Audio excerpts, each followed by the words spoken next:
নমস্কার, সবাইকে স্বাগত আমার স্বপ্নাখোঁজ এডুকেশন চ্যানেলে। আমি সুজিত কুমার মাইতি, ইতিহাসের শিক্ষক। চলে এসেছি আজকে দ্বাদশ শ্রেণীর একটি বিষয় নিয়ে।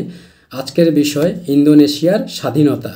ভিডিওটি ভালো লাগলে লাইক, কমেন্ট, শেয়ার ও সাবস্ক্রাইব করে রাখবেন, আর পাশের নোটিফিকেশান বোতামটি সক্রিয় করে পাশে থাকবেন, যাতে এই রকম নতুন নতুন ক্লাস ভিডিও সবার আগে আপনার কাছে পৌঁছে যেতে পারে।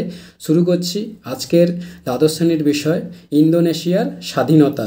কি বলা হচ্ছে প্রথমে, ইন্দোনেশিয়ার বিভিন্ন কৃষিজ পণ্য, প্রাকৃতিক সম্পদ, খনিজ সম্পদ, গুরুত্বপূর্ণ বাণিজ্যিক কেন্দ্র ইউরোপীয় শক্তিগুলির দৃষ্টি আকৃষ্ট করেছিল। আনুমানিক 1511 খ্রিস্টাব্দে পর্তুগাল এবং এরপর স্পেনীয় ও ব্রিটিশরা ইন্দোনেশিয়ার পৌঁছয়।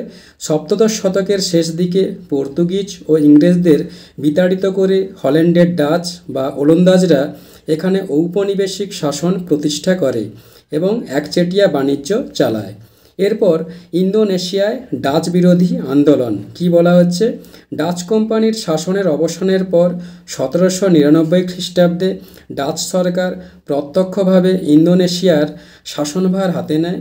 বেশি অর্থ উপার্জনের জন্য ডাচরা কৃষকদের বাণিজ্যিক পণ্য উৎপাদন করতে বাধ্য করে ও উচ্চহারে কর আরোপ করে। ফলে কৃষকরা দারিদ্র্য ও দুর্ভিক্ষের শিকার হয়। বিংশ শতকের শুরুতে ইন্দোনেশিয়ায় ওলন্দাজ বিরোধী জাতীয়তাবাদী আন্দোলন তীব্র থেকে তীব্রতর হতে থাকে। ভারতের জাতীয় কংগ্রেসের নেতৃত্বাধীন জাতীয়তাবাদী আন্দোলনের দ্বারা ইন্দোনেশিয়ার আন্দোলন যথেষ্ট প্রভাবিত হয়। এরপর ঔপনিবেশিক শাসনের বিরোধিতা। অষ্টাদশ শতকের শেষ দিক থেকে ইন্দোনেশিয়ার মানুষ সেখানে ডাচ বা ওলন্দাজ শাসনের বিরোধী হয়ে ওঠে। বিংশ শতকের সূচনায় ইন্দোনেশিয়ায় সাম্যবাদী বা কমিউনিস্ট ভাবধারার যথেষ্ট প্রসার ঘটে। এই সময় থেকে ইন্দোনেশিয়ায় শ্রমিক ধর্মঘট নিত্য নৈমিত্তিক বিষয়ে পরিণত হয়। জাতীয়তাবাদী নেতা ডক্টর সুকর্ণ এর নেতৃত্বে ইন্দোনেশিয়ায় 1927 খ্রিস্টাব্দের 4 জুলাই ইন্দোনেশীয় জাতীয়তাবাদী দল প্রতিষ্ঠিত হয়। এই দলের নেতৃত্বে ওলন্দাজ শাসনের বিরুদ্ধে ইন্দোনেশিয়ার জাতীয়তাবাদী আন্দোলন জোরদার হয়ে ওঠে। এরপর নিষ্ঠুর দমননীতি প্রয়োগ। 1927 খ্রিস্টাব্দে ইন্দোনেশিয়ায় ব্যাপক কমিউনিস্ট বিদ্রোহ দেখা দিলে ডাচ সরকার নিষ্ঠুর দমননীতি চালিয়ে এই বিদ্রোহ দমন করে। ডক্টর সুকর্ণকে গ্রেপ্তার করা হয় এবং তার জাতীয়তাবাদী দল ভেঙে দেওয়া হয়। বিশিষ্ট জাতীয়তাবাদী নেতা ডক্টর মোহাম্মদ হাত্তা জাহরির প্রমুখ দেশ থেকে বহিষ্কৃত হন। এরপর জাপান কর্তৃক ইন্দোনেশিয়া দখল। 1939 খ্রিস্টাব্দে দ্বিতীয় বিশ্বযুদ্ধ শুরু হলে ইন্দোনেশিয়ার পরিস্থিতির পরিবর্তন ঘটে। এই সময় পূর্ব এশিয়ায় জাপানের অভূতপূর্ব অগ্রগতি ঘটে। যুদ্ধের সময় জার্মানি 1940 খ্রিস্টাব্দে হল্যান্ড দখল করে নিলে হল্যান্ডের সঙ্গে ইন্দোনেশিয়ার যোগাযোগ ছিন্ন হয়। এই পরিস্থিতির সুযোগ নিয়ে জাপান 1942 খ্রিস্টাব্দে ইন্দোনেশিয়া দখল করে নেয়। জাপানের সহযোগিতায় ডক্টর সুকর্ণ এর নেতৃত্বে সেখানে জাপানের সহযোগী একটি সরকার প্রতিষ্ঠিত হয়।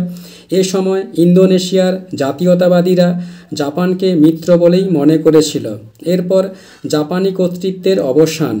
ইন্দোনেশিয়ার মানুষের কাছে জাপানি সাম্রাজ্যবাদের প্রকৃত চরিত্র শীঘ্রই প্রকাশ পায়।